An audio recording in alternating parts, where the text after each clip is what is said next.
Namaste. I, Dr. Avantika Nanda, on behalf of National Institute of Naturopathy, welcome you all in today's webinar on yoga and environment.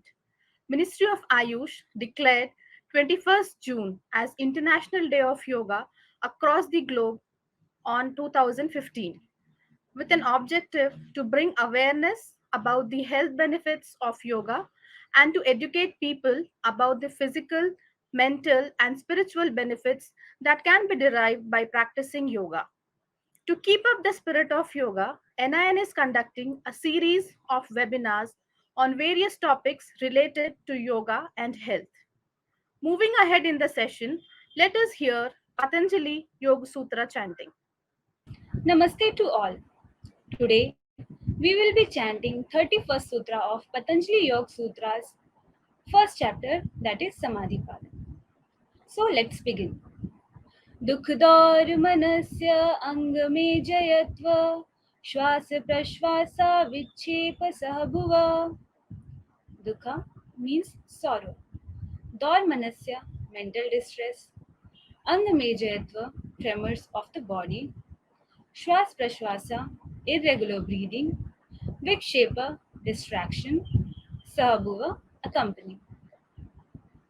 Here, Maharshi Patanjali explains sorrow, mental distress, tremors in the body, and irregular breathing to be the manifestation of misdirected or uncontrolled practice of yoga. According to yogic understanding, onset of vyadhi sprouts in mind followed with physical manifestation.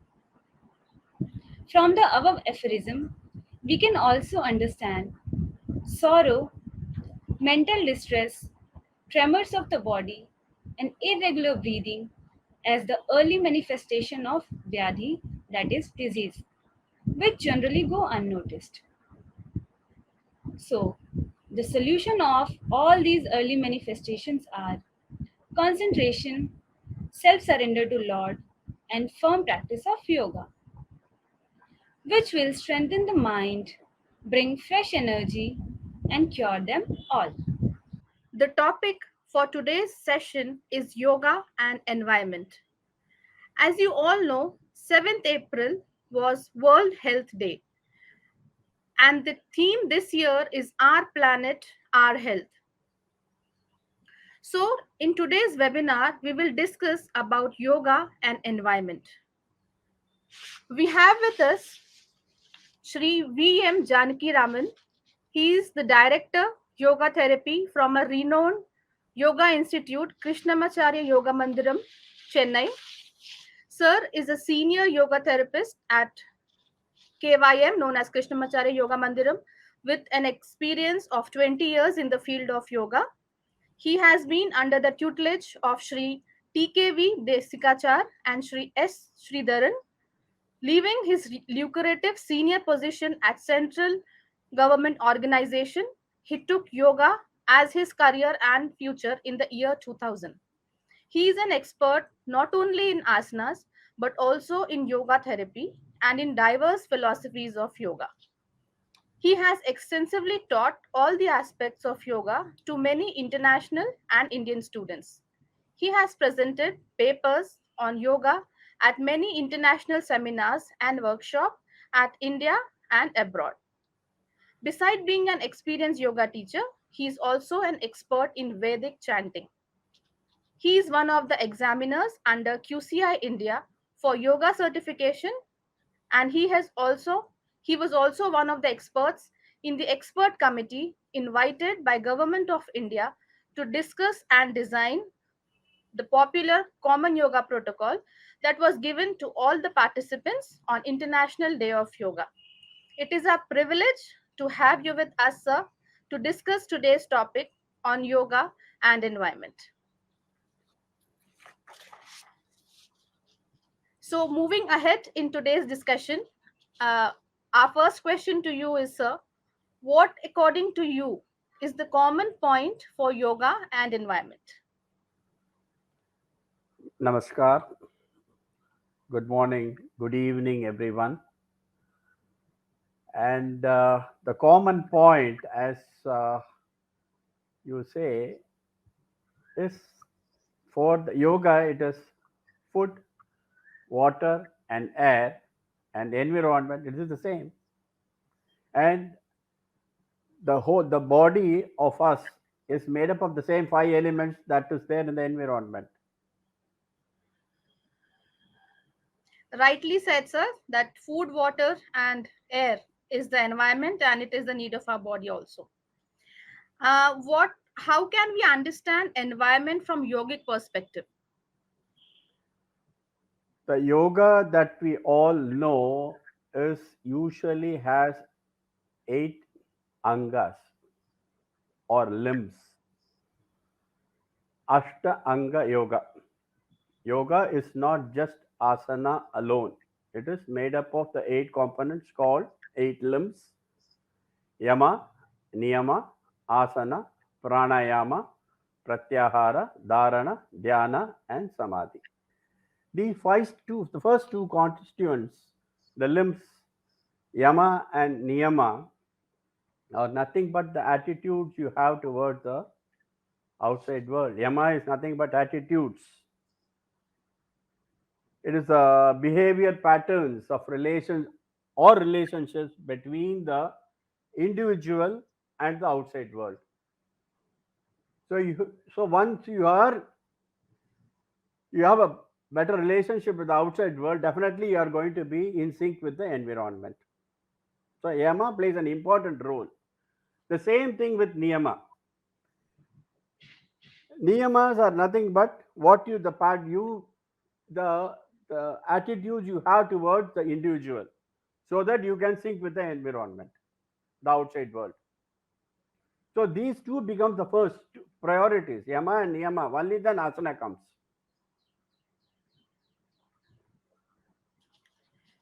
Thank you, sir, for beautifully explaining how yama and niyama we can relate to our environment. So, as we just discussed that this year World Health Day's theme was "Our Planet, Our Health." What is yoga's role in it? Our planet, our earth, Our right? yeah, our Yeah, health. our health. So our Yes. planet. So you have to take care of the planet. It's the same way yoga helps in taking care of the individual. Once, because Patanjali himself says, Ayam Dukkam Anagatam. Yoga is a preventive care. Yoga is used as a preventive. Ayam Dukkam Anagatam. That is what he says in the second chapter. Be prepared. So you take all steps. You do yoga daily. So that is where we have this attitudes. Yama, Yama consists of this ahimsa, satya, asteya, brahmacharya, and aparigraha. Niyama consists of Saucha, Santosha, Tapas, Swadhyaya, and Ishvara Pranidhana, which everybody knows. Once you develop these attitudes and you start doing yoga daily, you are going to have a good health. And you do pranayam. Pranayam is nothing but the breathing practice to increase the prana in our system, to keep prana at the optimum level in our system, so that we have clarity and mind, body, all the three will be in toto. Fine. So that being the case, you are going to be a better. Every individual starts doing yoga, our planet is going to be healthy. You just made a beautiful point, sir, that yoga is not something which is an individual tool or a practice. It has to be inculcated with the other aspects of yoga like yama and yama, as you told. And it is a preventive practice which will help all of us if we do it regularly to be healthy. And in turn, it will change our planet to be a healthy planet. So, what yogic lifestyle measures can be adopted to maintain the sync between external and internal environment? As few minutes back, you were talking about external and internal environment. So, what measures can be adopted for the same? See what measures. Uh, in respect of, see, yoga is not just asana alone. That is what I told you. So you have to be so that once you start doing yoga, once you start doing adapting this because this is what you start any limb, you can, that is the easiest way, is to start with asana. Once you start asana practice, the all other limbs will start growing simultaneously. That is why it is called anga. Just as the body, the new grown, new baby, if you see it, everything will be small, and it in within a span of months, everything goes in uniform. Likewise, even if you start any anga like asana or pranayama, all the other angas will start going. So that is why yama niyama cannot be practiced. Asana, if you start practicing daily along with pranayama, all that will happen. Our attitudes towards the outside world will change, isn't it? Yes. So again, you made important point that as body has, it takes time to develop and grow. Similarly, the eight limbs of yoga, anywhere you start practicing, it will in turn lead to the growth of all the limbs, and finally the development and growth of an individual. So what according to you is the right time to practice yoga in a day to have its full or maximum benefit? No, though the scriptures say that early morning, that is what you call, where when the ozone will be at the highest from between 4:30 and 6. We Everybody is busy nowadays. If you find the time, you can practice in the morning. But the best time to practice is when your stomach is empty. That's the best time to practice. So all Krishnamacharya says at least 2 to 3 hours before intake of. If you have taken a heavy food, 3 hours. If you have taken light meal, 1.5 hours. Or if you have taken some drinks, some say coffee or tea or any milk, to half an hour. That's the thing. The best thing is early morning, because you start you end the day at night by taking dinner, and early morning the food would have digested and you are free to practice. So by default your stomach is empty, so the best time to practice is morning. But different people have different time, because if you say morning, people may skip practicing yoga. So it is better they do it at their time, but they should practice without any disturbance. The practice, if you say this time, that itself may cause stress. The idea of doing yoga is to stress free. So you cannot say that you should practice only at this time or that time. That should not. It will cause stress to them. But different people work at different time nowadays. It is global. People work at global time also, and they sleep at different times. So it's better to follow these things. Your stomach should be empty. Okay, sir. Sir, any prerequisites or any steps to be done or taken care before doing yoga you would like to suggest? Care, what in terms, can you be a little bit specific? Sir, as in any precautions they have to do, or anything they have to keep in mind before they start practicing. As one point you told, your stomach should be empty. Anything else? Any specific thing you would like to suggest? Or The food, definitely, because food is also part of your yama, niyama, isn't it? It comes under tapas. Tapas means discipline. Discipline in terms of keeping our body fit by doing asana and pranayama. Pranayama is considered as the best part of tapas, discipline. Likewise, moderation in food. That is also one of the major tapas, discipline. Hitam, mitam, aharam says that all the texts.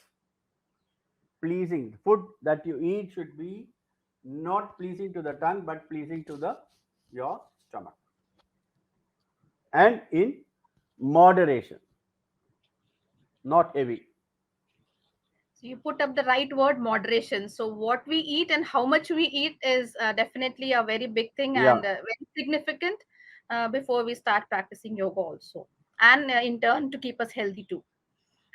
Sir, today's urban jungle scenario, as we say, that we live in a society which is more or less a urban jungle. So, okay. and where people's connection to nature is lost. They are. This is not exactly how it should be. So, will only practicing yoga without the sync with the environment or nature's law help?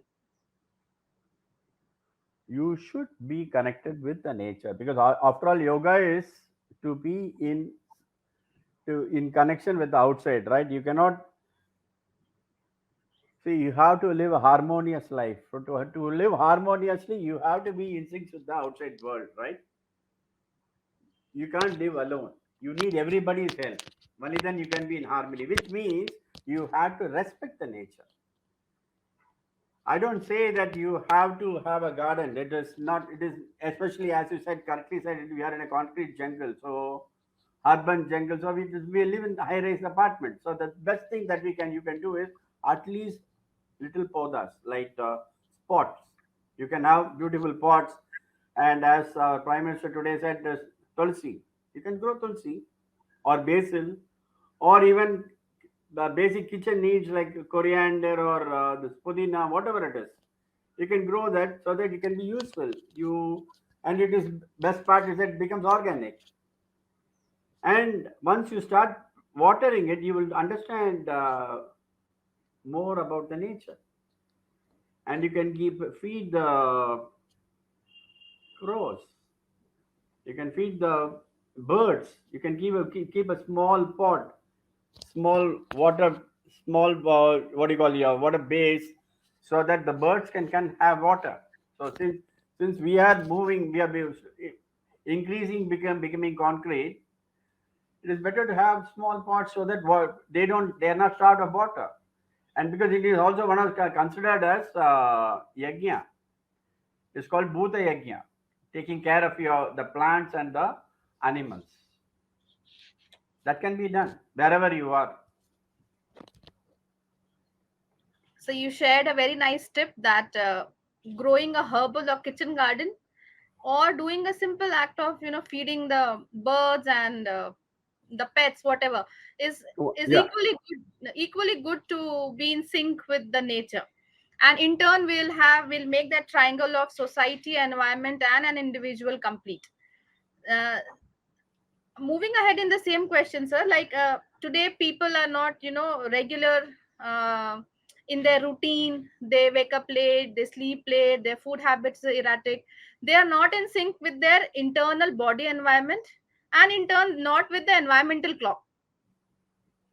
So Hmm. there is a discrepancy between the human environment, means our body's clock, and the environment's clock. So can something be done, some measures or some practices which will help us to be in align these two? See, there is a old adage we would have studied when we were in the moral science class: early to bed and early to rise. It holds good even now. Hmm? Early to rise. So only when you go to bed early, you'll be in a position to rise early.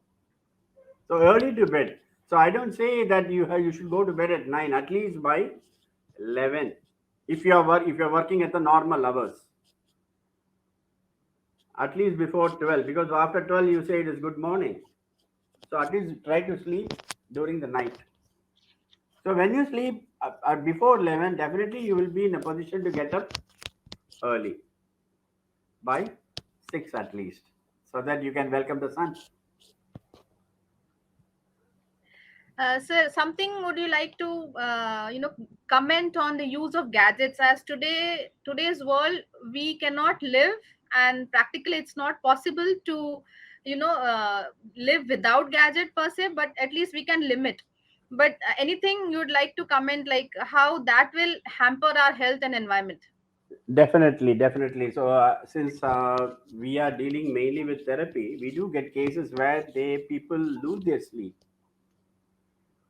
So the majority of the cases that we see is simple sleeplessness that leads to high point of stress, and that in fact it is shown in the form of having headaches or gastric problems or back pain. But the underlying fact, if you just analyze and you talk with them, you find that many of the main problem is lack of sleep. And lack of sleep happens because of our addiction to gadgets, especially the mobile. With becoming smart day by day, we are addicted to two and we are losing our smartness. So the best thing is keep away. So the see, mobile is inevitable. All the gadgets, even the gadgets is helping us to connect with you in Pune. I am in Chennai. You are in Pune, and we are able to sync. So we need the gadgets, but only to that extent that it is needed. Beyond that, especially if you have a phone, you are connected with the world. Yes, but you should not get addicted because that is pratyahara again. You should have control over the senses. You should not become the master. So what happens when you just see a message and that leads to another and you are hooked to it. By the time you realize you have lost 1 hour of sleep. So at least at night, keep the mobile away from the bed. Don't allow the mobile to enter your bedroom. So here again comes a helpful tip for our viewers that you should not take your mobile to your bedrooms, and at least try to be away from gadgets, TV, mobile, laptops for at least 1 to 2 hours Yeah, before you go to sleep. because that see it emits light again. So the bright light again disturbs your circadian system. That is what all the experts say. I am not a doctor, so I can't talk more about it. But what we are seeing daily students who come with these conditions. Based on that, I can tell you. As you mentioned about students, I was about to come to that point too, that adults, okay, now they can understand what's good or what's bad for them, we can just suggest. But to parents, would you like to advise something so that they can discipline their children from now from a small age, so that that pratyahara aspect of controlling comes into their life from No, no. early age? See, it is everybody, including me, who is addicted to it, right? So only when we change, we will be in a position to advise our children, right? So it is the parents who should change first. Then they'll be in a better position to advise the children because it starts from home, right? The individual has to change. Yes, you're right. The children has to be advised, but the parents should set an example. If the parent is going to watch TV, they are also going to watch. So you made a right point, sir, that in order to have a healthy generation, like our kids to be healthy, we need to be healthy first as parents. Yeah, So we have to be parents, model. Yeah, so whoever are parents and watching us now, we have a message for you that you have to discipline yourself first, and then you can impart the same in your children. Moving ahead, sir, to the next question. Whether practicing yoga means depends on the condition of the weather or climate, like summer, winter, or rainy season, how the practice differs. definitely, because this is very well explained by Shri T. Krishnamacharya in his book called Yoga Rakasya, where in his one of the shlokas it says, "Kala Desha Vayo Vrittir Shaktir Viksha Vicharanat." The teacher, before deciding the course that is suitable for the individual, has to take all these conditions: the kala, the time of practice, desha, the place, and the age of the individual, and also the activity done by the person, whether he is say sedentary lifestyle or traveling a lot, or and his shakti is what you call his capacity to do. All these should be taken into consideration before giving a practice. So, kala means the time. As you rightly said, summer. Summer's time, we we we spend more energy. Already the heat is more, and it will be sapping us. So you do the postures that you do, asana you do should be very simple. It should not be more energizing. It should very minimal and more of pranayama like shitali to cool you, chandra vedana. All these a lot of pranayamas are there. I'm just quoting. So it definitely the practice you do for summer will be, it should be very gentle, and in the winter where you have need more energy, you will be having more, and you need to you can increase the practice. And in the rainfall, that is the season change, you may have cold or other things, so the practice should be more brahmana. So a lot of things. Yes, definitely the practice you cannot do the same practice throughout. That is why you need a teacher.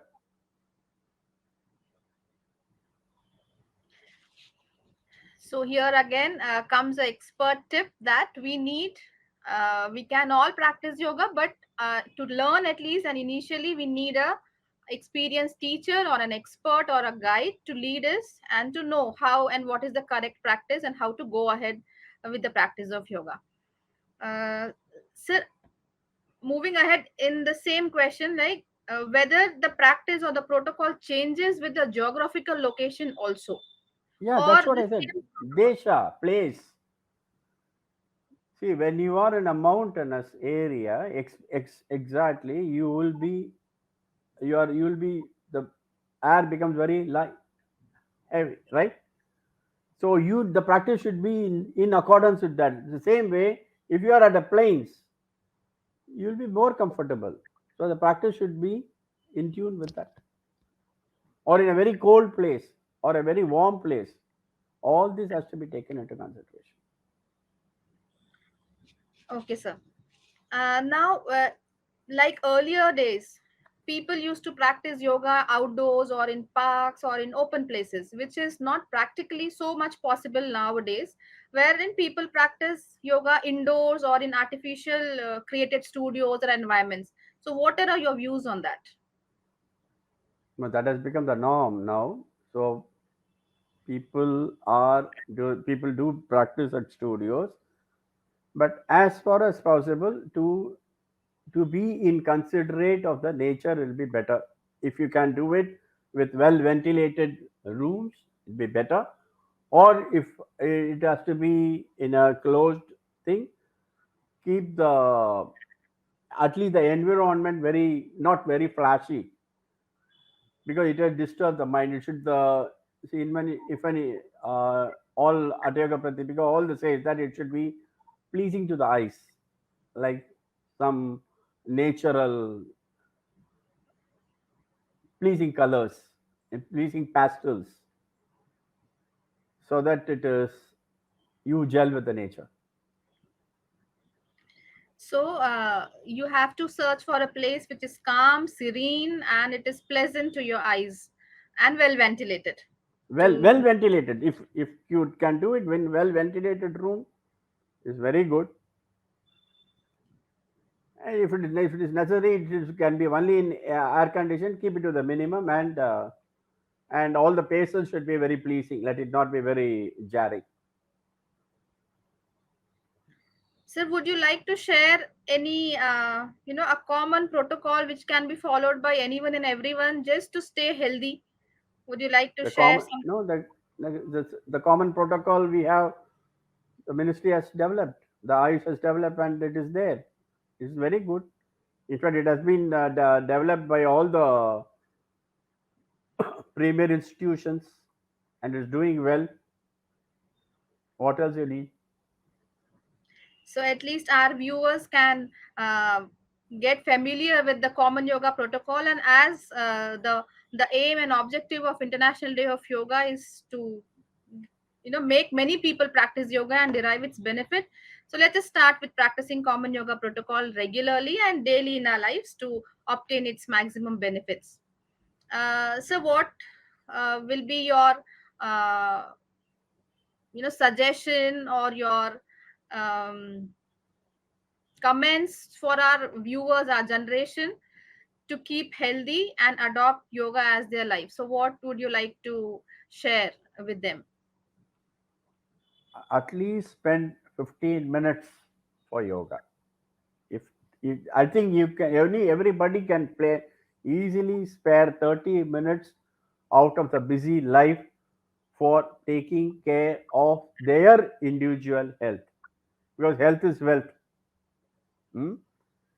And as the Prime Minister rightly said, today it is Heal in India. So this is the Ayush Ministry. So yoga is our gift to the society. So everybody should practice yoga so that you become a better individual. So a little bit of say asana followed by pranayam and dhyan based on their belief. So 30 minutes can is more than enough. If you can spare 30 minutes along, along with your busy schedule, and also take care of the nature by planting trees if possible. If not, at least grow the plants in their balconies and water them daily, and keep a small tray for birds to have water. That can be done by everyone. And going further, we can even compost. If you compose our kitchen waste and vegetable vegetable waste, and also the flowers that we use for our prayers, and can be compost, that will become the manure for the plant. So it is recycling. So you are not adding, and you, in fact, you are doing a good to the environment. See, after all, is a the message is yoga and environment, right? This can be done to reduce the garbage to a greater extent. That can be Thank you. made as an hobby. You have given excellent tips on how to practice like simple things in yoga, and be regular, at least giving 15 to 30 minutes of time, and also like how we can do small things and keep our environment healthy and in turn our society healthy. So we thank you once again, sir, for taking out time and doing this session with us. It was a very informative session, and I'm sure our viewers must have enjoyed listening to you. Thank you. So, to our viewers, I would like to say that every month Anand will be conducting such webinars with eminent speakers from the field of naturopathy and yoga. So, to know more about it, I would like to request you all to follow and like the page of National Institute of Naturopathy on Facebook, Twitter, and Instagram. So, stay tuned till we come back next time. Thank you.